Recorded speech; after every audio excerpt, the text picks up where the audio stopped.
if you find this, if you're listening to me now, please follow me, and you'll see what happened if you've survived.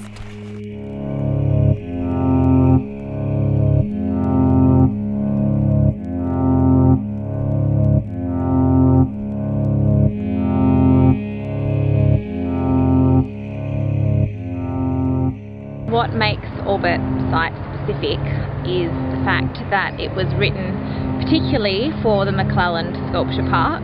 This site, the Sculpture Park, actually informed and provided the stimulus for the narrative and for the content of the soundtrack. The creative process behind that is that I was invited to the Sculpture Park as a proposed venue, and it was a very cloudy day in midwinter, and the park was pretty much deserted. So as I was walking through, I had this overwhelming sense of eeriness and desertion, and there are these incredible sculptures here, but they do have a very grandeur and very industrial sort of theme to them.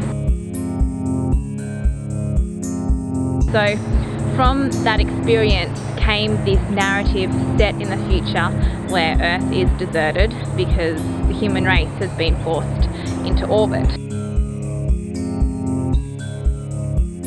In addition to the narrative, the content of the soundtrack is also very specifically created and tailored for the audience experience as they travel through the sculpture park. So this performance as Orbit couldn't actually exist in any other venue. As you travel through the park, you hear sound effects, you hear music, you hear a narrated tale which is specifically related to that place that you happen to be at that exact moment. So the sculpture that is in front of you, the trees that are around you, or the wide open space that you're standing in as an audience member are actually related directly to what you're hearing through your headphones. The second part of what I would call this piece, which is a site-specific immersive performance piece. The immersion comes from the audience wearing headphones and having an iPod.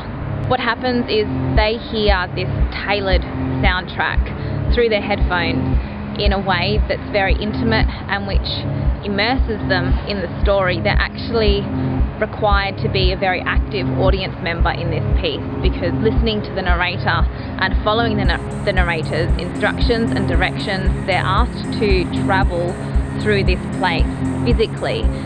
They meet characters and performers who are planted in the space, and scenes begin to unfold around them. So that immersive element, combined with the site-specific nature of this piece, is really what makes it contemporary, non-traditional theatre, and what makes it really exciting. Some of the best feedback that I have had from audience members has been directly related to that very intimate and immersive experience, which allows them to have this imagined perspective, something which is much more difficult to generate in a more passive role. Jane Miller, Department of Art and Culture, the Precious Artworks Reclaim Project.